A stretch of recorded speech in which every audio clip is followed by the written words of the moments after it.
Welcome, my friends. Welcome to my world. I'm your host, Kevin Rutherford. It is Monday, March 13th. We are here live. We are going to open the phone lines. If you want to jump in, it is a free-for-all today. Anything goes. The number to join us, 855-950-3835. Phones are open. I don't have a lot. We are still on the road today. I wasn't really totally planning for a show on the road today. We had all of our equipment. I didn't know if we'd make it back yet or not. We got close.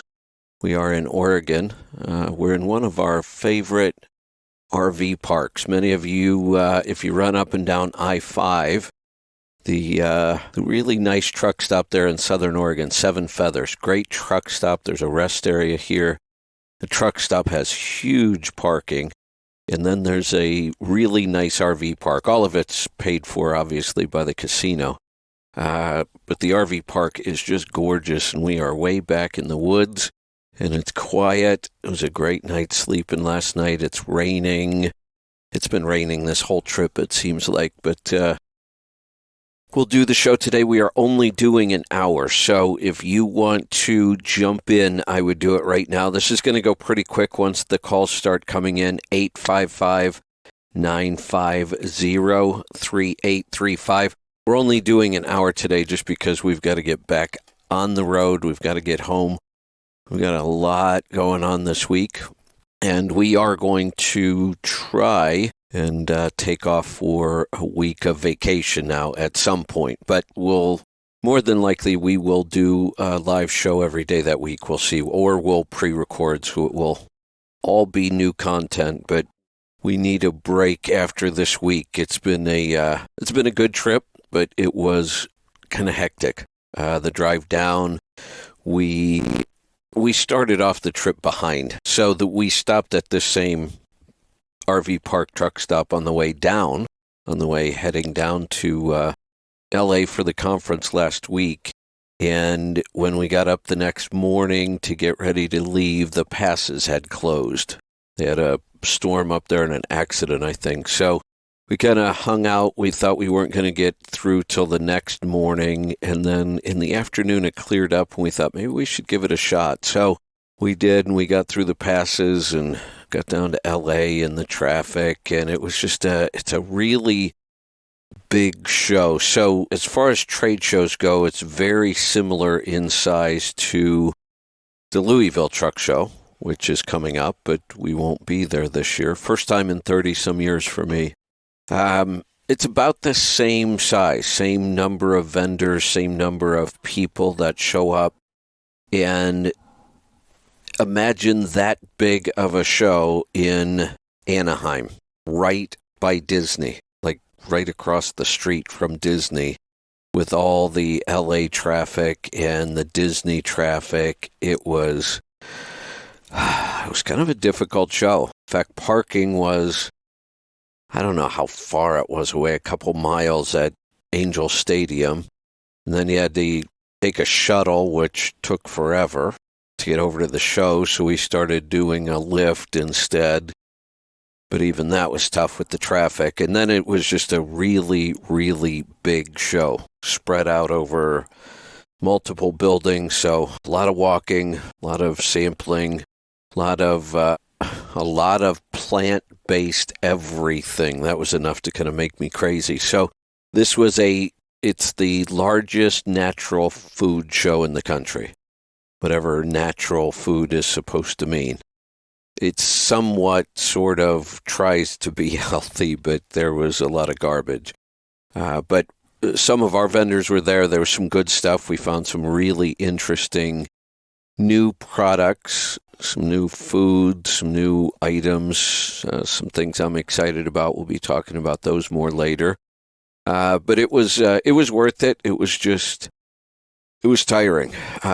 We were probably only 20 miles away from the show. We rented a house, and Brittany and Angie came with us, so there was 4 of us down there. We were probably 20 miles away, but it was usually an hour to get in with the traffic, then the whole shuttle thing. So, and then the opposite at night. You had to get back over to the shuttle lot or the car lot and then drive home and dinners. And it was a little hectic. And then we just took off. What day is today?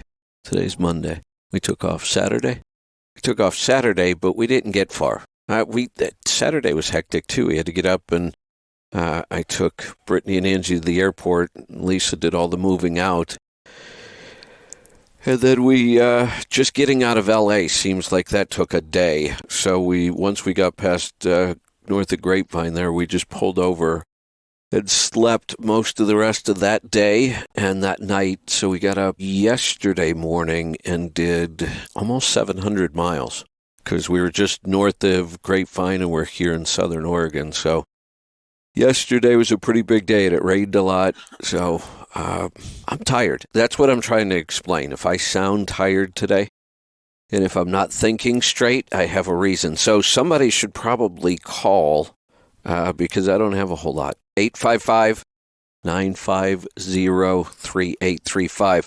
I am kind of excited that the technology's working. Let me check messages to make sure. Got some sound issues going on. We'll try to figure that out. Maybe my mic's a little hot. Hold on. Technology's kind of interesting. It reminds me a little bit of when we first went on the road with the show. That was a long time ago.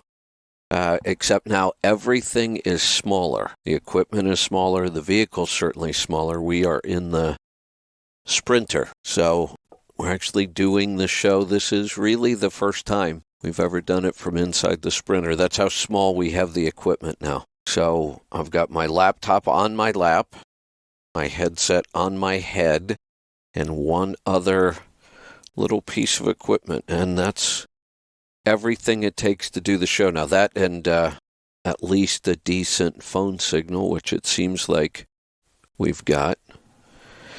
All right. So I was thinking back then how complicated that was, that whole setup when we first figured out that we would be able to do the show from the road. I had been working on the equipment and the technology for about 6 months. And we were on our way to the CMC. We were living in Florida, and we were on our way to the CMC, and we stopped in Tennessee.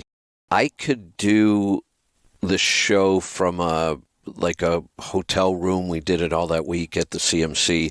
But I had to know that I had a good, stable internet connection. And that last piece of how I was going to be able to do it on the road, actually, that was another dream. I had a dream, and I woke up in the middle of the night and ran out in the living room. We were in a cabin in Tennessee and started working on the idea and the equipment. And as soon as I figured out we could do it, I remember I called David Counts from Fleet Air Filter because he's also a big RV repair shop, and I said, I need an RV. And we bought an RV on the phone without ever seeing it. Then we bought all the equipment. Then we had to get it all hooked up. And back then, that's how much the technology's changed. Back then, we spent about $15,000 on a satellite setup, and that was our primary connection for the show. But that was about all you could do on that connection was get the show up, and it was pretty slow. Then we did everything else on cell signals, so we had all three cell services, AT&T, Verizon, and Sprint. We had a device that combined all of those, and then we could even combine in the satellite with that as well. And I had been working with Sirius on the idea of taking the show on the road. And they told us if you can get the technology working and test it and prove to us that it works, then you can do it. So we started the testing, and it took a while. A couple changes, new equipment, trying different things, and then we got it, and it worked. And we proved to them that it worked, and they said, yep, you're right, it works, but you can only go on the weeknights, because back then we had just 1 hour at midnight during the week, and we had the long show on the weekends, the 3-hour shows on Saturday and Sunday. And they said, we trust the technology, but only for the hour show. Not sure how that makes any sense, but they said I would have to do the weekend shows from my studio at home. And I said, yeah, okay. We had already obviously, we spent a lot of money. We bought an RV and all the equipment and all the time testing. And we had to come up with a plan B. So we did. We put a bunch more equipment in our studio at home, and Sirius would connect to that studio every night, and we went out on the road, didn't really tell them, and then we would connect back to all the extra equipment we bought, and I had written automation software so everything connected, and we did the show from the road, and they never knew it, although all they would have had to have done was just listen to the show, and they would have known it because we were talking about it just about every night. We talk about where we were, but clearly nobody in management at the time was listening. I'm wondering if anybody's listening to the show right now, because I have absolutely no calls. So, Aaron, are we on the live stream? Is everything working? Hello? Can you hear me now? Jump in and join me. It is a free-for-all. 855-950-3835. Anything goes. We're only here for an hour. So jump in. Once the calls start coming in, it'll go quick. So jump in and join us. We are still on the road. We're in Southern Oregon. If any of you have been to Seven Feathers truck stop there, Canyonville? Yeah, we're in Canyonville. We're parked in the back of the RV park. Don't try to get back here with your truck. That would be a really bad idea. But it was a great place to park. This is kind of when we head south out of the house, this is our first stop usually for the first night and the last. We're probably 4 hours from home here. But it's when you're heading out, it's a nice stop to kind of stop early for the day, make sure all the RV stuff is kind of working before we get too far away. And then on the way back, last night, I probably could have pushed and made it home. But like I said, we already had a 700-mile day. Typically, if we were going to go to Southern California, it's 2 good days and you're down there. We've been doing one easy, one really hard, and then another easy. Kind of did it the same way on the way down there. Lisa just reminded me, we found another great stop. What town is that near? I don't know. We were somewhere in California yesterday. I can't remember. We were in the Central Valley somewhere on I-5, but the Harris Ranch. It's a restaurant, a hotel, or an inn. They've got a big barbecue operation there, so they've got an express, kind of like a barbecue fast food. Man, is that an awesome stop? We had that would be a great overnight stop, but we stopped and got lunch and got out and walked around. I actually bought 2 bonsai trees at that exit too. The barbecue was fantastic. So if you run up and down I-5, I'm sure you're familiar with that place. Nobody's ever told me about it, though. All right. I'm beginning to wonder. Aaron's telling me that we are live, but I have 0 phone calls. Did you just get out of the habit of calling last week? It's a free-for-all. Anything goes. If you have a question, a comment, they're telling me to refresh the page. Maybe that's what's going on. There we go. Holy cow. All right, we have about a zillion phone calls. That's kind of funny. So all my technology was working. I just have to remember to press all the right buttons. So I should probably get to all these calls since we don't have a whole lot of time today. We're going to get started in Florida. Tony, welcome to the program.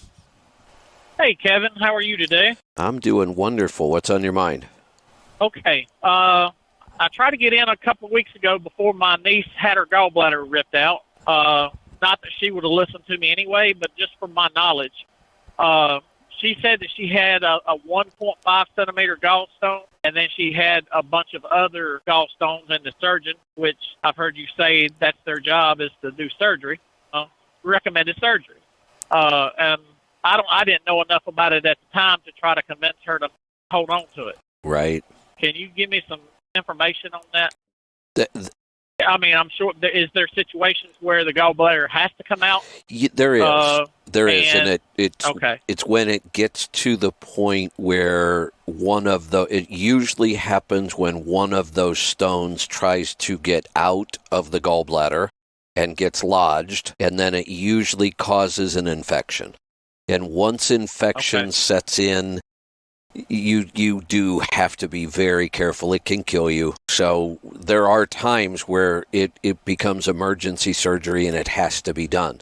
So we hope we get to people before that happens. So one of the ways to know, if you're in that situation, you're not going home. You're going under the knife. I mean, they're not going to say, it has to happen, but we're going to schedule it. If it's an emergency, they're getting you in and they're putting you under the knife. If they can schedule it, it's usually there's time to work on it. Okay. Now, this is my own health. The VA has diagnosed me, 20 years ago with seems like a gazillion medical problems, and I'm wanting to do a little more natural. Okay. So I'm going to try to find a functional medicine doctor. I know I have a chiropractor, and I've heard you say that chiropractors are functional medicine, but I don't know if that's all chiropractors or just ones that had special training for that. I guess I need to know the steps I need to take to see what I need the priorities, what I should take care of, and in what order. So what would be my first step? The NutriQ? Yes. So let's go back to the doctors or the functional medicine. Chiropractors are all trained in a more natural approach to health. Every chiropractic college looks more at supplements, not drugs, but they're not functionally trained the way we talk about functional doctors today, where functional doctors are, the real premise is that the body can heal itself. That if you have to give the body the proper nutrition, but if you do, it can heal itself, right down to the point where now we're learning that even our cavities can heal themselves. And we've never known that or been taught that. So you will find functionally trained chiropractors that would know all of that. So whether somebody's an MD, a naturopath, a chiropractor, a nutritionist, a dentist, you really want to look at their functional training. So all of those titles could be trained in functional medicine or nutrition, but that doesn't mean they all are, not by any stretch. And even if they are, they're just like any other profession. There's some good ones and some bad ones. But that's kind of the way to look at the title. Functional is a naturopath functional, that sometimes, but not always. And the same with chiropractors or nutritionists. So as far as that goes, you can start with, looking for a certain title. Then you want to look at their functional training and do they really believe that it's all about nutrition? That's really what the functional world believes. So you could start with the NutriQ. You could start with just deciding what diet you're going to attempt with this, because it really does come down to the diet.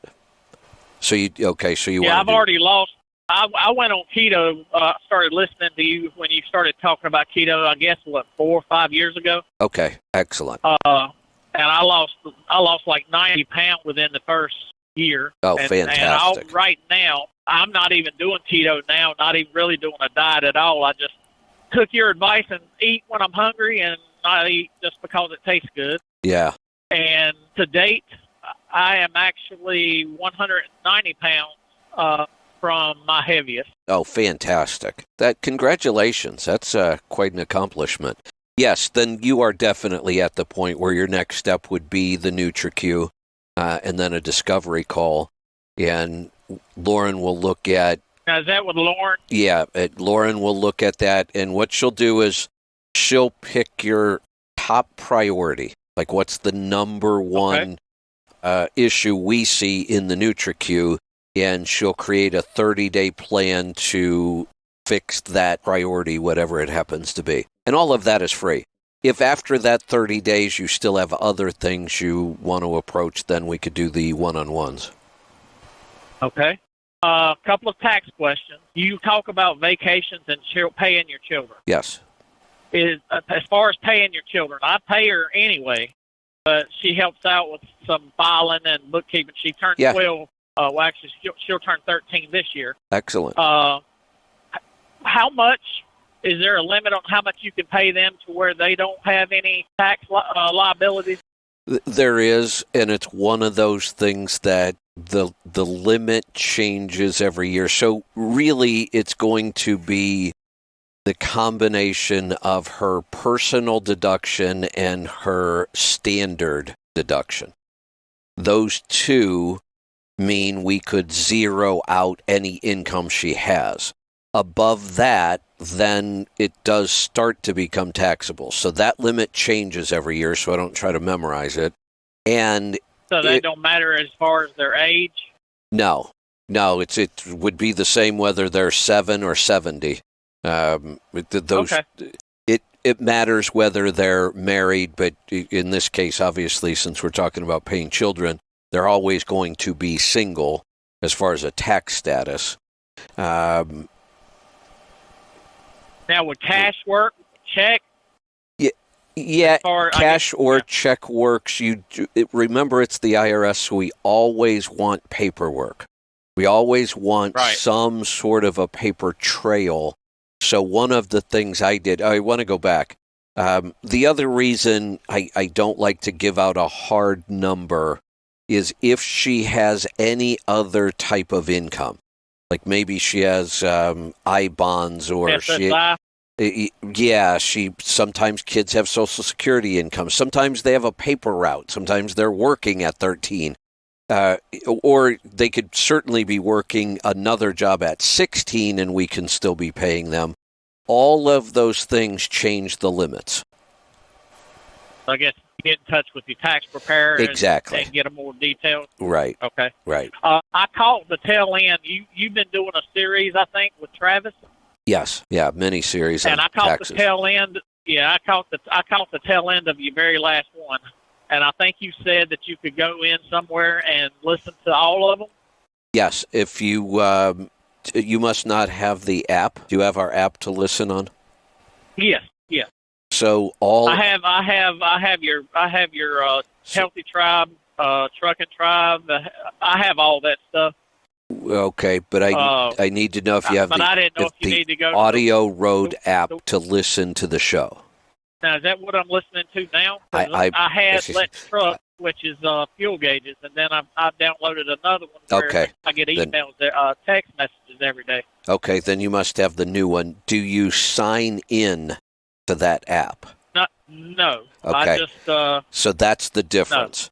No. You can use the app as a guest, and at some point that will stop somewhat too because we are moving to a paid model at some point. But right now you can use the app as a guest, but you can also sign in. And when you sign in, you get new features like you can save shows, you can bookmark shows, and you'll see the mini series that are there. All right, I'll study the app when I get shut down, see if I can figure it out. Now, is that something you cannot listen to through your website where it says listen, but I never really got in there to see what I'm listening to? That is usually whatever is playing at the moment. So if we're live, then you would hear a live show. When we're not live, it loops recorded shows. Okay. All right. Well, I appreciate your time, Kevin. You're welcome. Thanks for the call. Let's, I've got all kinds of calls. I've got to get to them now. Let's go to Michigan. Coraline, welcome to the program. Hi. I have a quick question. Long saga as to why I had to fire our accountant, but I did just finish putting 2012 2022 into the profit gauges. What do you feel about trying to DIY the rest of my taxes with a TurboTax type program? We're one truck leased to a carrier. I'm actually in favor of it. I did it. Thank you. Yeah, I did it when I was a young owner operator because I, took all of my stuff to one tax preparer and I was very confused. And then, my owner operator buddies said, "Oh no, my tax guy's the greatest. You should have him look at it." And they told me something else. Exactly. And I was more confused. And then finally, I thought, why don't I just try to figure out how to do this myself? And I did. And honestly, that's how I started a tax and accounting company. And it's why I have accounting software that I wrote. But I was all self-taught. I mean, I never really took any major accounting class. I would take an H&R Block tax class here or there, and I'd, take whatever I could find online. But I built an entire accounting company, and I taught myself how to do it. So, yeah, I'm in favor of it. Thank you. Any suggestions as to who? I mean, is there a good one or not so good program that you know of? TurboTax is hard to beat, really. I started using, and honestly, TurboTax was a big help in how I learned how to do taxes. And now it's so much better. I mean, the documentation and the step-by-step and the tutorials are excellent now. But back then, and I'm going all the way back to, I can remember doing tax returns in 1989 and using TurboTax. So we're going back a long, long way. And then when I was doing, hundreds or actually thousands of tax returns every year, I used the professional version of TurboTax. It was made by the same company, Intuit. It was just their high-end professional version. So, yeah, I'm a big fan of doing it yourself, and I'm a big fan of TurboTax. Thank you. I just found Let's Truck, and I am so impressed. It just gets all of the nonsense of QuickBooks out of there, and it just Right. tells me what I need to know to do my taxes for my trucking business. Corlin, let me tell you, the other half of that story, going way back to the early 90s, I originally started using QuickIn, which was, again, the same company. Intuit wrote QuickIn, which was kind of, back then it was a way to balance your checkbook, because we're talking early days of computers. And then they actually came out with QuickBooks. I had the very first version of QuickBooks and started doing my trucks with it. And there were two problems. One, there was too much. I didn't need all of that. I didn't need accounts receivable and accounts payable and all that other stuff that was in there. And I couldn't do cost per mile. And that's what I wanted to do because it was a truck. That's the best way to track your numbers. Yeah. So I immediately started writing spreadsheets so that I could take the data out of QuickBooks and put it into a spreadsheet so I could see it the way I wanted to see it, and I could see cost per mile. Those spreadsheets are eventually what became the program profit gauges.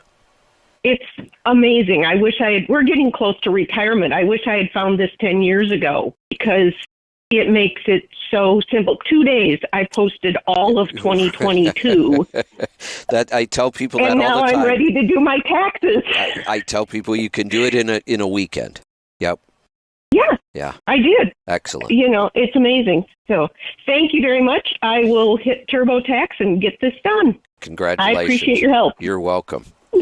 Let's go to Idaho this time. Stephen, welcome to the program. Let me try that again. There you go. Stephen. Good morning. Good morning. What's on your mind today? Aerodynamics is one of my questions. All right. So I have a 386 Peterbilt truck with a pack car, and I pull dry van. Okay. Now I put a nose cone on my trailer with the sideburns, and that's made a big improvement to fuel economy. Now, when you say And I nose, put, when you say nose cone, who's the manufacturer? Is it Nose Cone Nose itself? Cone. Okay, got it. Yeah, Nose All Cone right. itself out of California. Yep. And then I put in my operation, some of the docks I back into are steep enough I can't put skirts. Okay. It'll tear them off. Right. So I found an Eco Stinger, and that's something that's pretty big over in the east, and it's starting to move over here. I found me an Eco Stinger, and I put that on, and I'm just wondering. So my truck, I didn't have the big flaring up top, and when I purchased it, I put on what they call the well tail, that little triangle flipper deal. Oh, yeah. And so am I causing more damage by leaving that on in front of Yes. the nose cone? Yes. So pull that off and let the nose cone do its job. Yeah, so this is actually a good kind of a learning moment, and I'm looking at the Eco Stinger right now. The Eco Stinger is kind of what we would refer to as an underbelly, under tray kind of device. Yeah, so yeah, I'm a fan of these. I think these, along with some well-designed skirts that we really don't have on the market yet, there's still, I think this is a good technology. This is the first I've seen of this one. And aerodynamics can get pretty tricky, but this one looks like a pretty interesting design. I'm going to do a little more research on that. I have the first generation, which it's more of a V-shaped instead of the rounded. Yeah, okay. Yeah, So- I'll do a little research on that. That looks interesting. So the whale tail is a really good kind of example of what we think we know about aerodynamics, but we really don't understand it a lot of times. So when we look at that device, the whale tail, if you're standing there looking at it, you go, oh yeah, of course that would work. You know, instead of running right smack into the front of the trailer, we're going to shoot it up over the trailer, right? Yeah. That's the last thing we want to do. The goal of aerodynamic design, whether it's a rocket ship or an airplane, a truck, a boat, there it would be aqua or whatever the term is in the water, hydra. Yeah. Hydrodynamic. Yeah, hydrodynamics. It's all the same. The goal is to keep the air against the surface of the vehicle. When the air breaks away from that surface is when you get turbulence, which causes drag. So if you think about the design of a whale tail as compared to the design of the factory fairing, and clearly on the factory fairing, they've designed that to work. So the whale tail starts correct. It starts to move the air up, but then it stops. So it is making the air break away from the vehicle, what we don't want to happen. The fairing, on the other hand, starts to move it up and then curves the other way so it follows the trailer. You see what I'm trying to describe there? Yeah. And Okay, if you look at all aerodynamics, you'll see that that's what it's doing. It's not trying to block air or really redirect air.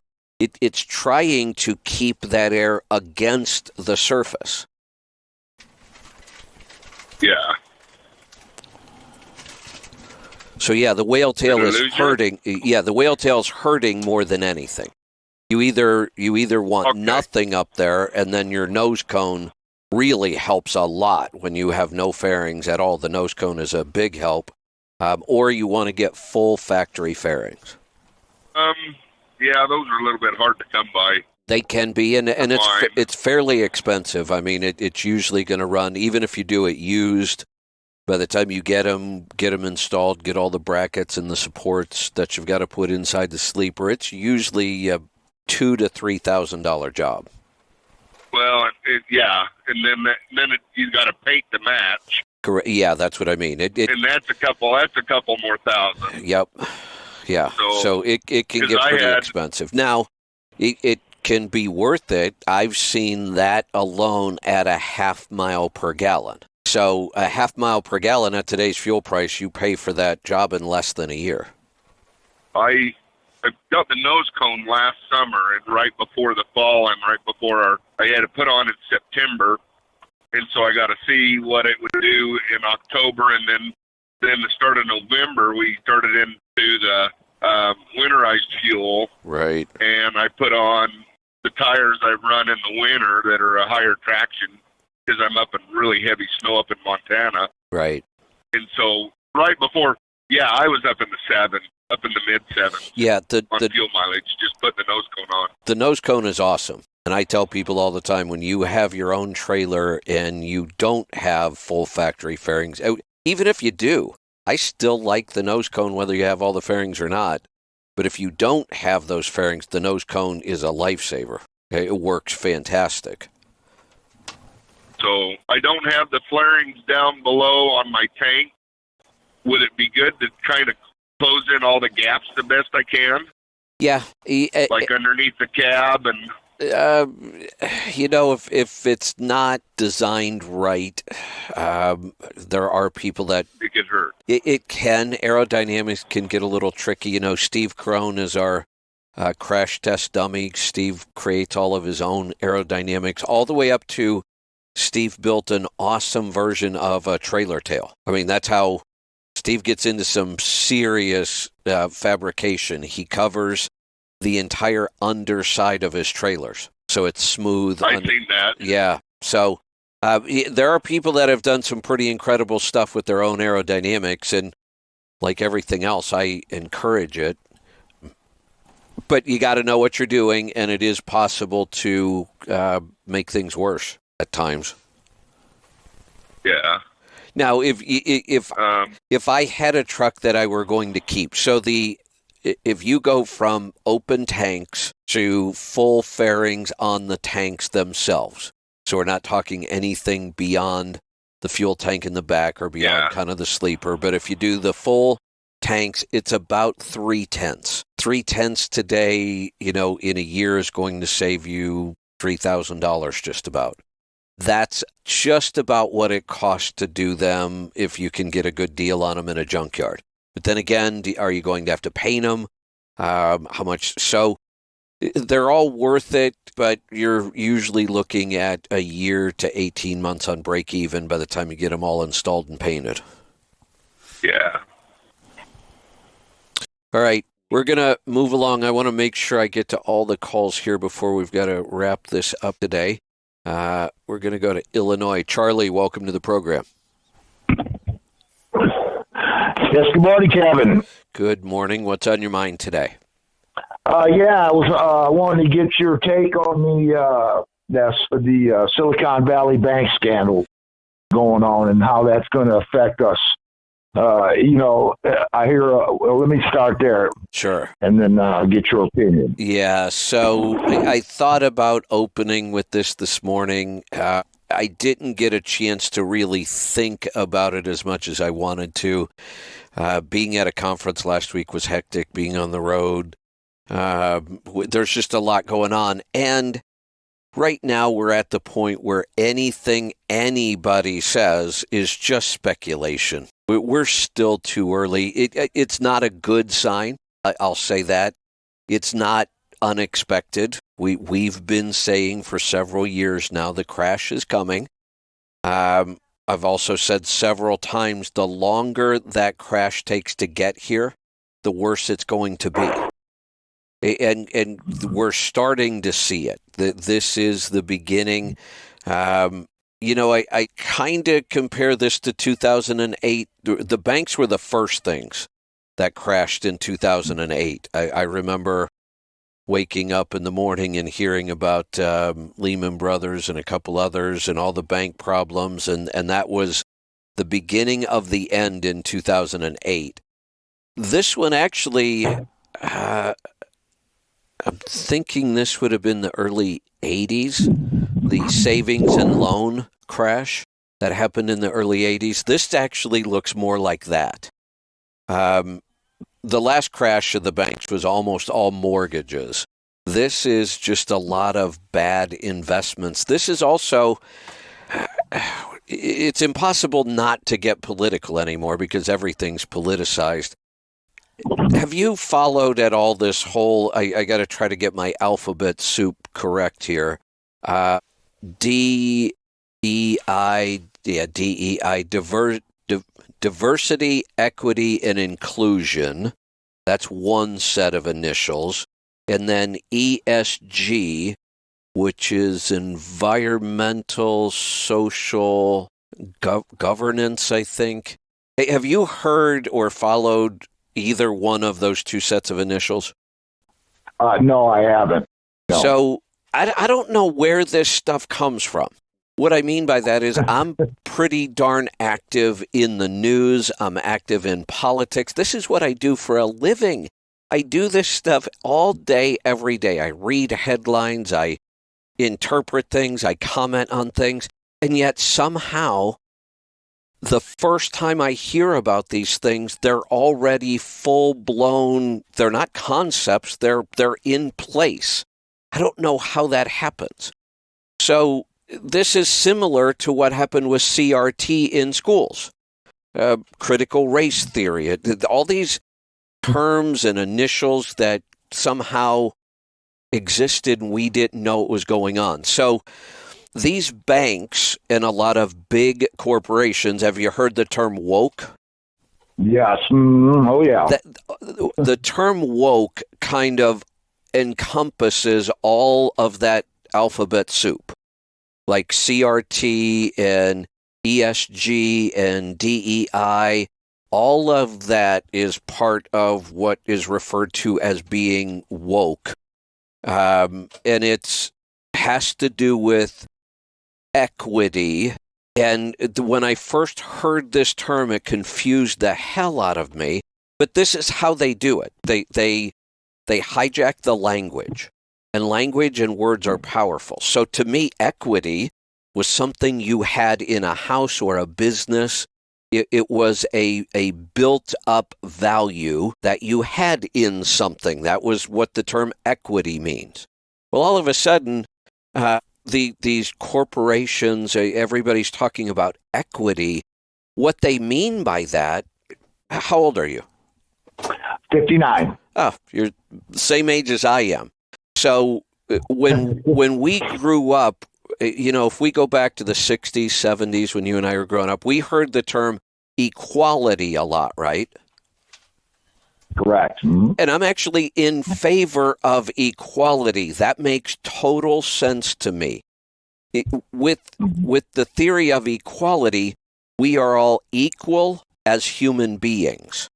No matter what color you are, no matter what country you happen to be born in or raised in, no matter what religion you happen to practice, no matter who you decide to sleep with, none of those things matter.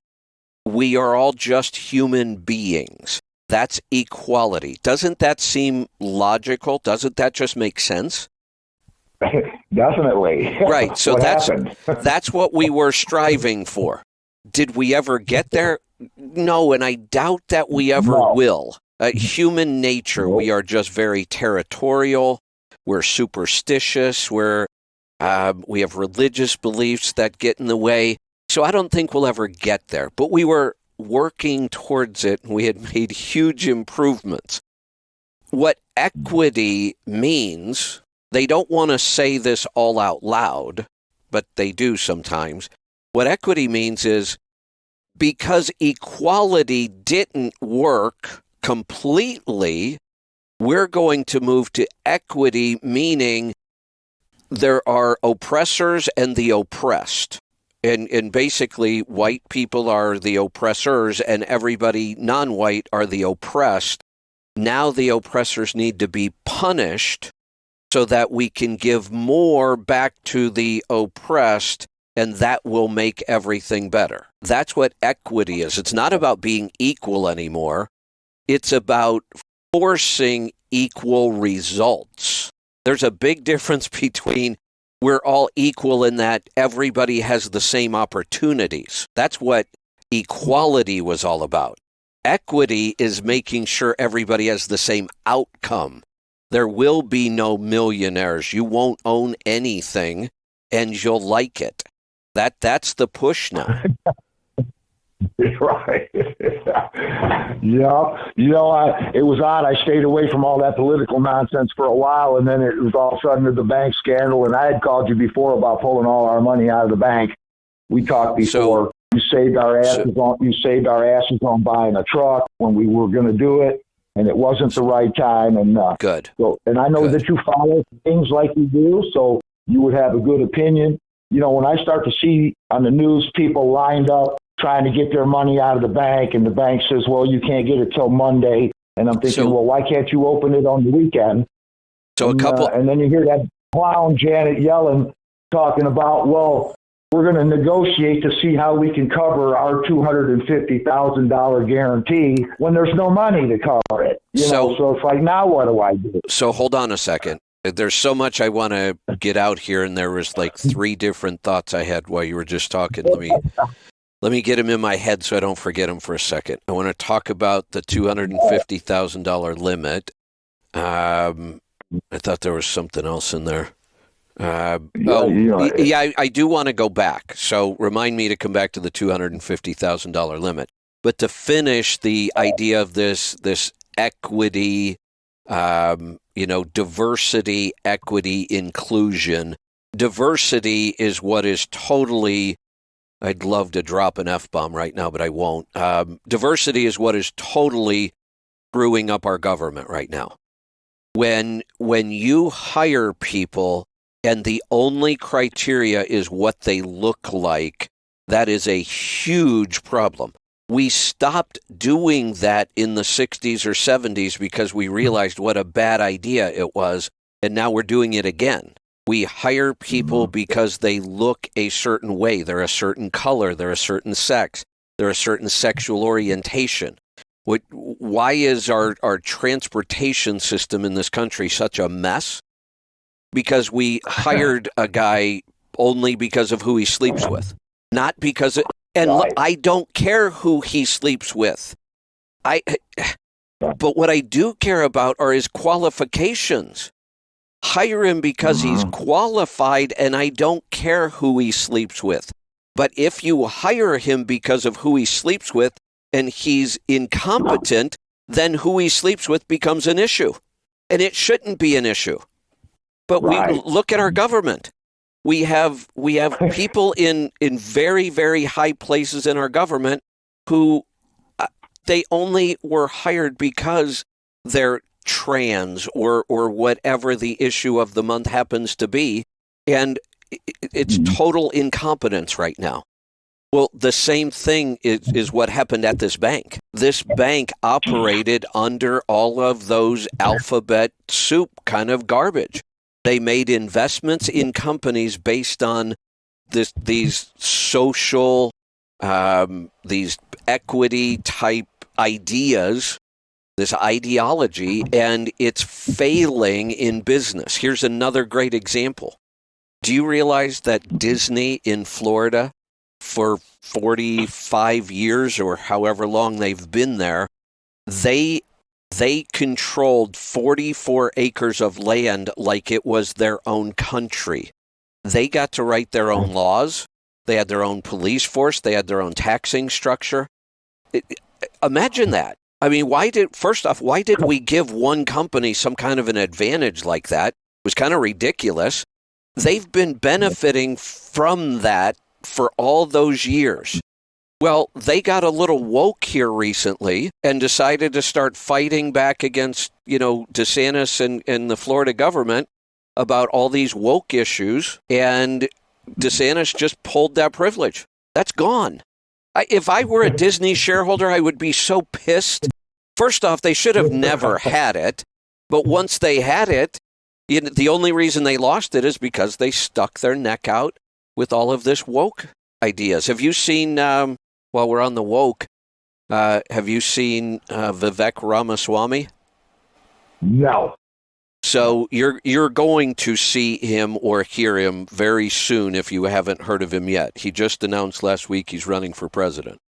I don't know if he has a snowball's chance in hell of making it. He might. He may surprise a lot of people. I I think I saw him on a Fox interview this morning. You probably Yeah, did. he was running, and the first thing I thought is, who's this guy? Oh, yeah, you're going to hear a lot Yep. about this guy. But if you want to listen to a good book today, and if you want to get caught up on how all of this works, Vivek Ramaswamy wrote a book called Woke Inc., and he explains all of this. Okay. All right.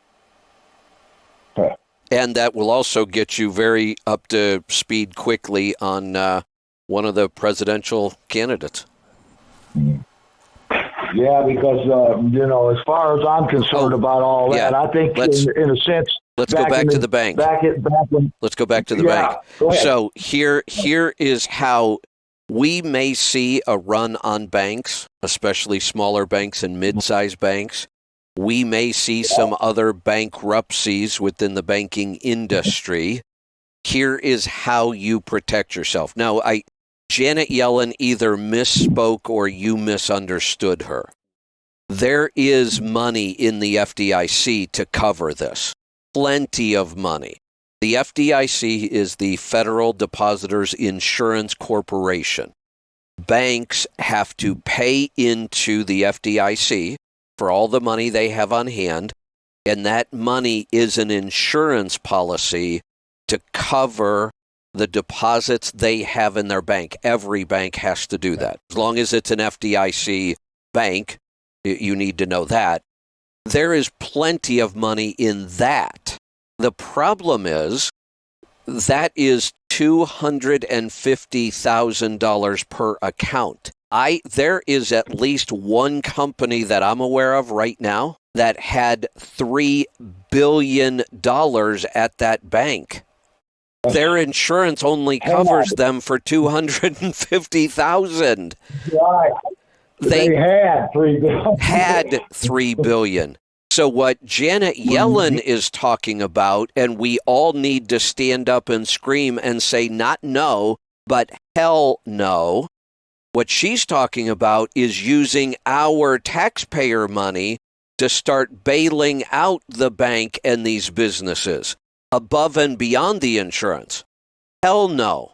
The insurance is in place. It's paid for. The money's there.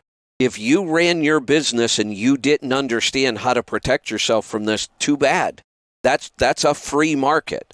And I'm sorry. And if you were an individual investor and you didn't understand how to protect yourself against this, too bad. You should not take our money to bail anybody out. Yeah, that was another thing, because I heard that as well, where now the taxpayers are going to be responsible for the differences. Yeah, bullshit. That's what they did in 08. Remember, too big to fail. Too big to fail my ass. You let them fail. Yeah. That's what a free market is. People fail. Businesses fail, but that's how people learn. It's how businesses learn, and it's how we all get better. Right. Yeah. So my measly amount in the bank is okay in my little small town bank of 300 people. Yeah, and here's the way you protect yourself. First, you have to make sure you do have an FDIC insured account. Then each account is good for $250,000 of insurance, not each person. So here's how a married couple can do a lot with this. If you're a married couple, you first open a joint savings account and you put $250,000 in it. If somebody who has a lot of cash that they're trying to protect. Then you open an individual account for each person. They can put $250,000 in each. Now we've got $750,000 protected. If we have a business, we can put $250,000 in a business savings. So there are ways to protect more. You just have to know what the rules are, know how much money you need to protect, and then make sure it's protected.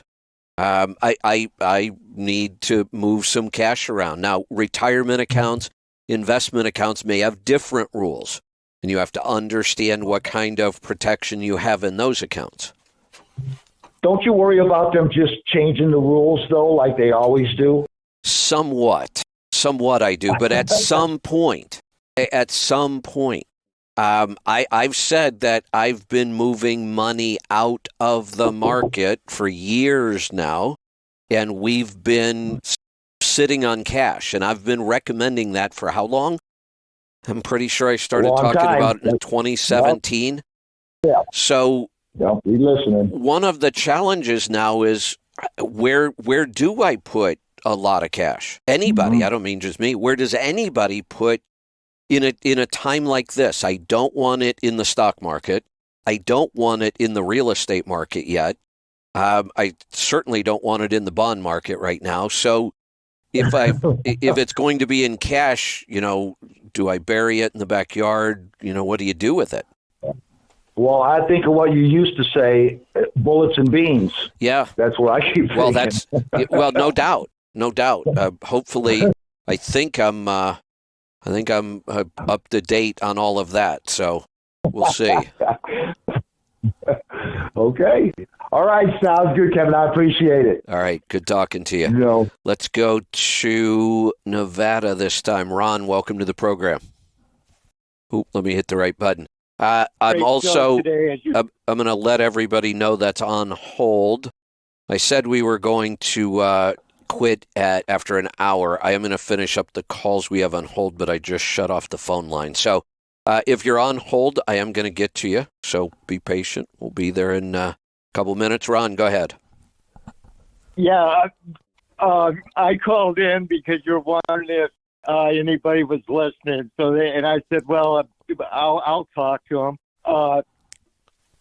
You have the greatest history in radio of anybody currently that I know of because of the way you came into it over satellite radio, and it's going to be huge. And okay, I'm almost done reading that book. The End of the World is just the beginning. Isn't that crazy? And but what I'm getting out of it, okay, is America is going to make it because we have energy and we have food. Okay, we have a government that is beating us with a monkey wrench to screw all that up. But hey, Kevin. Yeah. I'll tell you something you already know. You're going to find a way around it, just like I'm going to find my way around it. Yep. And you're going to be on the radio because I'll tell you, one of the basic ways around this mess is to live out on the road. Yeah. Yeah. That's... And it's going to. And when you're talking about how you were broadcasting from your place up there, Seven Feathers, I've been there so many times. They got that huge rest area up there, but it's going to change where RVers and truckers are all living out on the road, and we're getting shit done. I know. I love it. When you're out on the road, you can do stuff just like you're talking about CRT. You never heard of it, and then all of a sudden it's everywhere. Yeah. Well, that's kind of like what living out on the road is going to be like. All the healthy, happy people that know what the fuck is happening are going to be living in an RV. Yeah. Well, you or know, a truck, yeah. and all the guys making money are going to be driving trucks. Yeah, you know me. I have Plan B, Plan C, Plan D. We may run out of letters in the alphabet before I run out of ideas. So, hey, Kevin. Hey, that's why I was also the guy I told you about, Wayne Allen Root, and because he's playing a critical part in all this, and I just happened to see him since I talked to you, and I also emailed him and told him about you, and he said, yeah, my producer's going to call him, and he said, what's he into? And I said, he knows the trucking business inside and out, but he didn't. But you'll know what to do when you get contacted. Did he contact you? So I followed him on Twitter, so I get announcements every time he tweets, and I see what's going on. And I sent him an email explaining, that you turned me on to a show and was listening, and just kind of gave him a rundown. But I haven't heard back from him yet, but I did reach out to him. Yeah. He doesn't realize, or he never heard of you, so he doesn't know. But you've been talking about food and energy on the radio for a long time. Yeah. And I was, even going back to when the whole show was about fuel mileage and where's my sweet spot. That's about energy. That's about energy. Right. That's what you were talking about, energy. That, you know what I mean? Anyway, he wants to talk to you, and it'll happen. It'll happen. Yeah, it'll be good fun. To talk to you. I'm going to get going and let you get to the other calls, okay? All right, good stuff, Ron. Thanks for the call. Okay. Let's go to Florida this time. Raymond, welcome to the program. Good morning, Kevin. What's on your mind today? Flow belows. The plastic wheel covers? Yes. The flow below thing is a flat. There's more to that system, like an undercarriage thing. They don't work. They might give you another half a tenth of fuel mileage, but they eat your brakes and tires up. So here are the numbers I have wheel covers. Listen to me. Will you listen to me a minute? I'm I listening. have concrete evidence. I have an easy tire thing here. It gives you your tire temperature all the time. Okay? They heat up your brakes and tires because they block the airflow through your wheel. Yes, they do. So I took mine off, and I'm not going to put them back on. Okay. There you go. Okay. So here are the numbers, and the only way we were able to get these numbers is because Schneider did such a massive test of this. Well, I bet it's been 10 years ago now. It's been a while. They did a huge multi-year, thousands of trucks. They kept really, really good data. And basically what they came up with is a 0.25% per wheel covered. So if we look at, you could potentially cover 5-10 positions. So you could potentially pick up a couple of tenths. It was about 2 tenths if you covered all the wheels on a tractor and trailer both. That's what it took to get that 2 tenths. 2 tenths is just under the threshold we can measure when we're trying to test with a couple of trucks. So you're right. We could test every set of wheel covers on the market. We could test them over and over and over. We would never be able to prove that they were working. But we know that they work. Here is my test on me, okay? I have this easy tire thing. It's the best piece of technology in this truck, period. It's already saved one tire for me. It has. It really has. I had a flat. Of course, it went off. There's no way that you're going to know about an inside tire being flat until it's too late. No, I'm a big believer in okay, that's good. That's a great piece of tire thing. What it did for me, I was coming over the hill there now, and actually my brakes didn't feel right. They felt like they were spongy a little bit. I thought, what's going on here? Yeah. Well, I get on the interstate then. I was coming over. It's a long downgrade.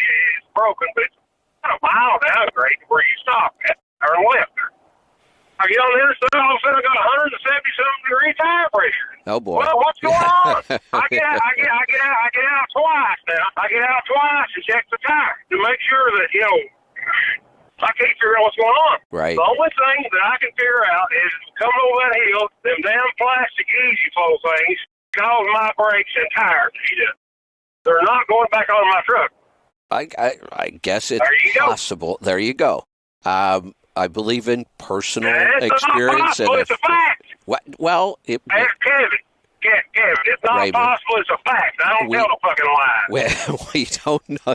It may be a fact in your case, Raymond, but I can also say there are an awful lot of trucks that have done 1 million plus miles with wheel covers and they don't have issues. Do they get warmer? Well, I will agree they get warmer, but not. How much your brake work? How much your brake work? And your tire work, because you're running hotter tires and brakes. Well, You're costing yourself more in tires and brakes than you're getting fuel mileage. You don't know that, Raymond. Yes, you are. You don't know that. I do too. No, you don't. I know because I know in my heart. No. This ain't what the God's out. Here we're going to do it. Right where the fuck. Hey, there you go. All right, there you go. There you go, Cam. Wherever you There's go, your fact. wherever you Have go, a good there day, you. sir. I love you, buddy. Bye. Wherever you go, there you are. All right, Raymond. Good stuff. Let's go to Minnesota. John, welcome to the program. Hey, Kevin. Just wondering on your opinion on index universal life insurance policies. No. Run the other way. There is only one. I'll make this really simple because remember earlier I said they are political opponents, whoever they are. They like to control language, right? We changed what the word equity means, right? We're trying to change what the word woman means, aren't we? Isn't that like the ultimate form of control? When you can start telling people this is what this word means, or when you start changing, that is the ultimate form of control. So this is something the insurance industry has known for a long time. Once people found out that, I have to try to remember what the first policy like this was. I believe it was just plain whole life. So they started selling whole life insurance policies. And people, after years, not everybody, obviously, there's still people that buy whole life policies, but a long, long time ago, we figured out this is a bad idea. Insurance is one thing. Investing is something completely different. Why don't we buy mutual funds through our dentist? Yeah. Why don't we invest money with our dentist? And people would look at me and go, well, that's stupid. Your dentist doesn't know anything about investing. Why would I invest through my insurance company? They're there for insurance. What the hell does that have to do with investments? But somehow they convinced us that there's some reason we should buy these two things together when we should never buy these two things together. So then they changed the name. Oh, let's not call it whole life anymore because people know that that's a bad thing. We'll call it universal life. Oh, no, they're starting to catch on to that. Let's call it universal whole life. Let's call it variable universal life. Let's call it, what's this one now you're calling? Index universal life. It from what I understand, it takes and invests the money in the index mutual fund. Right. So see, they take one good thing, and you've heard me praise index mutual funds up one side and down the other for years, right? So, and they know that good investment advisors and financial planners, good, not the ones that are just in it for the money, have been recommending index mutual funds for years. So what do? They piggyback on that. Oh, let's put index mutual funds into our garbage life insurance investments, and then everybody will think they're better. It's not the investment that's the problem. It's never been the investment that's the problem. It's the fact that we shouldn't be investing as part of our life insurance. They're two different things. And the insurance companies will kill you with fees. That's the problem. So, yeah, I could say the index mutual funds are fine. But the structure of universal life, the fees will absolutely kill you.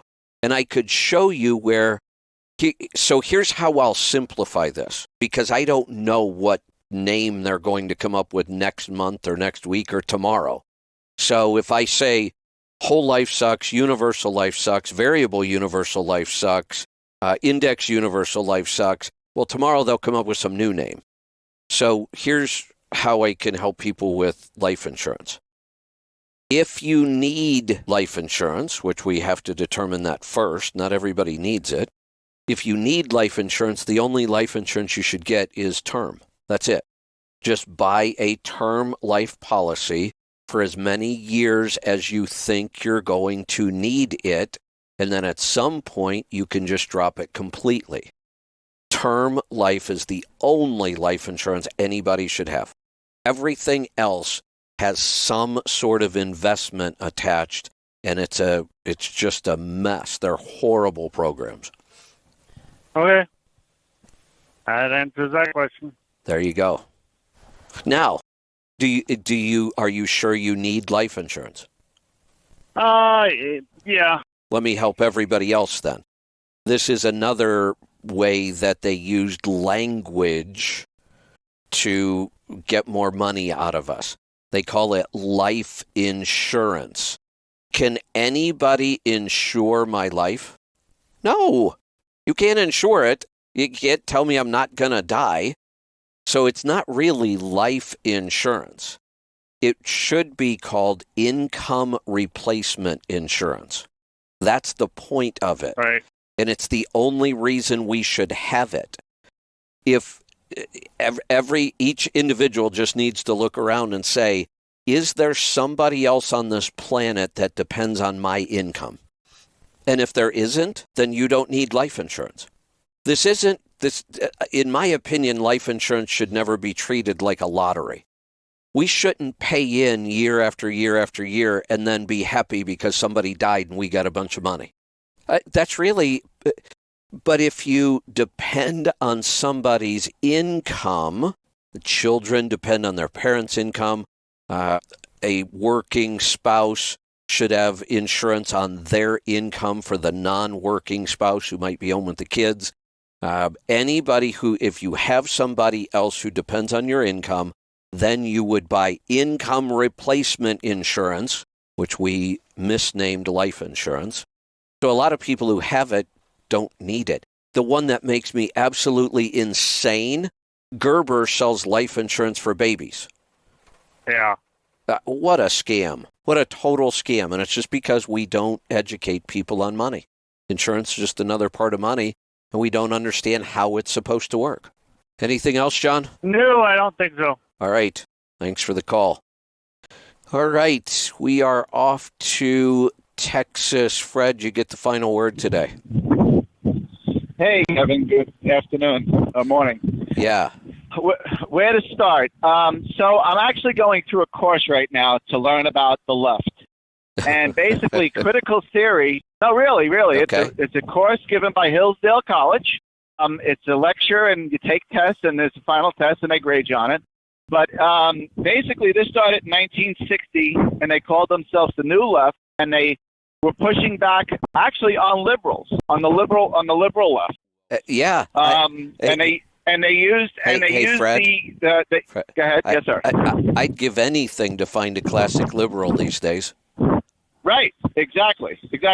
And their thesis was both sides end up in the same place, so they both have to be destroyed, right and left, right and liberals, conservative and liberals. Wow. Yeah. So that was that, and I'm learning the professors' names, and I'll get it down. I just started over the weekend. But go ahead. I guess it doesn't really matter now, or maybe it does. I don't know. How did they pull it off all this time, and it's like we were asleep? Well, no. What they did was, this is where the '60s radicals came out with the Vietnam War, and now all of those kids are now in places of power. What this critical race theory and this equity, diversion, and inclusion and all this stuff came out, it was field tested in the big liberal cities like New York City, and I'll tell you how this happened. They used it under the guise of affirmative action. So my family are mostly police officers and firemen in New York City, and what they did under the guise of affirmative action, they lowered the requirements to become to get on the job, and they did this with women as well. A fireman used to have to be able to carry a 200-pound dummy up a ladder, up a flight of stairs, and up a ladder. Right. And down a ladder. And they did away with those because how many 110-pound women can do that? None. Or very few. Right. When you became a police officer in the 60s and 70s, you had to be able to press overhead 80 pounds. They did away with that. You know what makes me a little crazy now? I don't know why I'm so fascinated by shows like On Patrol Live and Cops, and I guess I just like watching idiots get caught being idiots or something. I don't know, but it makes me a little crazy when I see obese police officers. Right. That's just wrong. So, yeah. So anyway, that's the whole. This is the whole thing about rewarding mediocrity. But so this whole thing started in the big cities and then moved to the very rural areas and weren't discussed with parents. That's why you see all these people getting uproared because they're teaching their kids how to hate one another. And again, color of what you look like.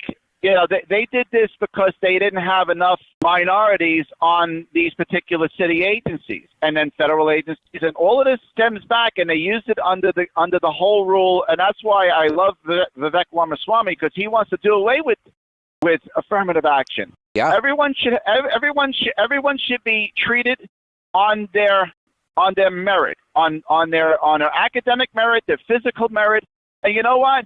You can't put a fat guy like me in the NFL and survive. But you know what? There's plenty of guys that can survive, that train all their lives and strive for that, to be an NFL star. Right. Basketball star, baseball star. That's why the everyone has a trophy. All of this stems from this whole premise back then. And it just snowballed very slow, and every time they get pushed back, they slow it down, and then they go back in, and that's what the whole these radical presidents, starting with the Clintons, and now Obama, and now Biden. I just thought about something. Go back to the very beginning of COVID, first couple of months when I was just starting to talk about it, and one of the comments I made over and over and over in the beginning was events like this will accelerate trends.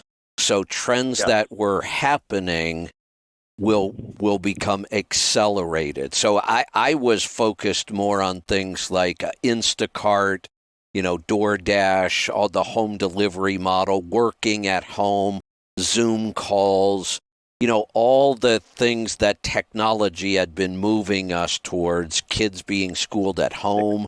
All of those things that we had kind of been moving slowly towards for the last couple of decades, all of a sudden just took off. And I remember saying that over and over, that this COVID, this disaster, this pandemic, or whatever you want to call it, is going to accelerate all of those trends. And not all of them are good. I filled up already. I'm sorry. Go ahead. I'm sorry, Kevin. I'm just trying to pay for fuel. Oh, there you go. I got fuel already. I just got to pay for fuel. Yeah. Sorry about that, Kevin. Put her on the radio. I'll straighten her out. But listen, getting to the banking thing, I don't disagree. I don't disagree with you. But I'll tell you what happened here, and just to enhance of what you were saying as far as the bad investments. What happened was the Fed, starting in the with the banking crisis, they kept rates artificially at zero or close to zero. So these banks, with all their deposits, had to do something. So they went into these treasuries, and now with the inflation running sky high, no, you're right. They're losing money. That's absolutely a part of this. And what people fail to understand is the rules on these banks. If you have a dollar deposited in there, they can loan that dollar 10 times the amount of that dollar they have in deposits.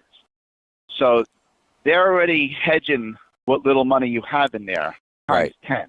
Right. So if you have $100,000 in assets in that bank, they're allowed to leverage that $100,000 for $1 million loan.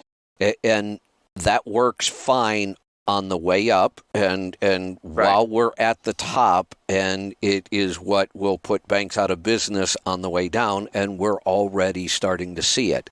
And on top of all that, I'm not necessarily against all of that. I'm for less regulation. And I realize with less regulation, you'll have more failures in business. I get that. I'm willing to strike that balance. But on top of all that, the looser regulations, the real problem, in my opinion, is this whole woke ideology. And we are seeing it fail almost as soon as it's implemented. I mean, these companies really, it's only been a year or two that they really started pushing hard on this stuff, and we're already seeing big failures. I mean, I think whoever made the decision at Disney to keep pushing back against a stupid interpretation of a law that again, the language, in Florida, they made that out to be the Don't Say Gay bill, which had nothing whatsoever to do with what the bill was. And Disney pushed and pushed and pushed, and DeSantis said, hey, wait a minute, why do we let you run your own little country here within our state? And he took that away. Right.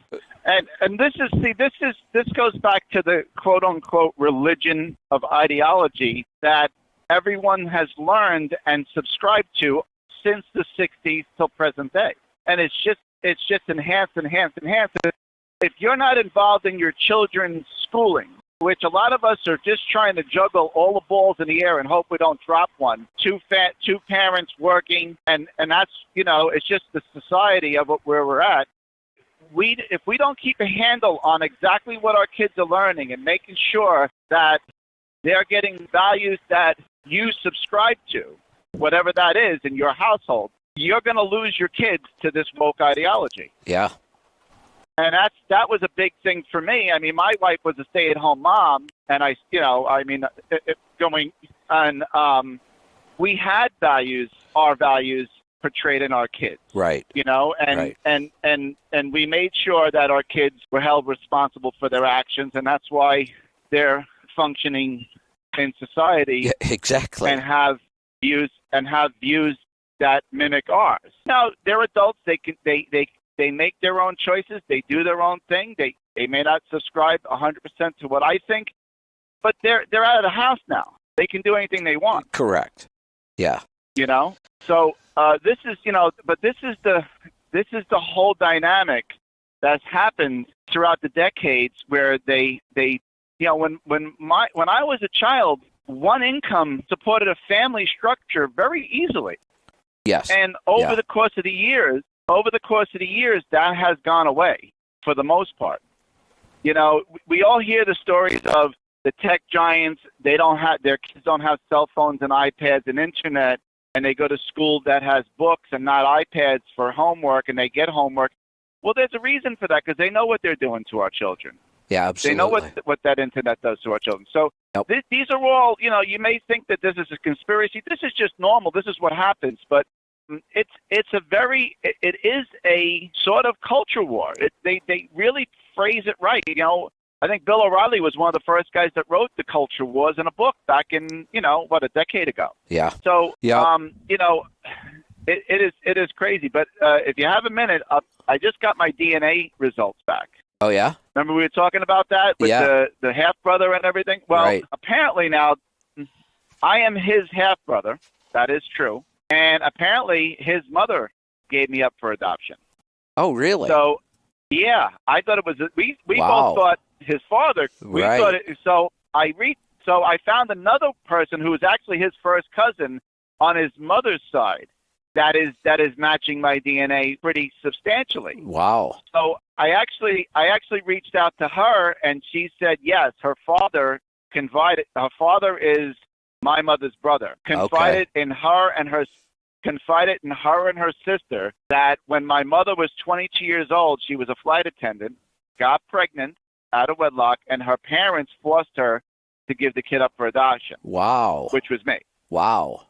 and she fought, and it disturbed. And now, unfortunately, I can't tell her that right. the decision she made was a good one because she's gone. Yeah. And that I had a good childhood, which I was hoping maybe I could, whether or not that would have worked out. Yeah. But so she said that she didn't think that this guy Ricardo, who is my half brother, even knows about this. Wow. So. Wow, that's pretty cool. Stuff going on here. Yeah, it is. Yeah. Hey, yeah. So. John just sent me a message on Healthy Tribe. I think I'm missing this right now. It might be on. Megyn Kelly is on XM 111. I haven't heard Megyn Kelly's name in a long, long time. I didn't know she was on XM. Yeah. It sounds like she has Vivek Ramaswamy on debating somebody. Oh, nice. Yeah, that'd be interesting. I may go look to see if I can get that on the app. Yeah. It was supposed to be noon definitely. Eastern time, XM 111. So you're the last call, so I don't mind telling everybody if they want to jump over there, you might be able to catch some of that. I got you. But so I'm gonna find out more about how this transpired, how the left stopped to be liberal and became left, and it started out from what I can gather right now that I'm in the second lesson. They started out with theology, and it was called critical theory. Right. And they debunked Freud, and they said it's basically they put it on. I don't want to say because I'll get it wrong. Yeah. So yeah. I'll learn more. I'll learn more about this, and I'll give you an update of what I learned. All right. Sounds good. It's All right. You have a good day. Good talking to you. All right. All right, we are going to wrap this up. We need to get back on the road. The weather's kind of awful today, but we're almost home, so we're going to wrap it up. We will see you back here tomorrow. As far as I know, it's a normal schedule for the rest of the week, but we'll keep you updated. Be safe, be profitable, be fit and healthy. Always do the hard work and master the journey.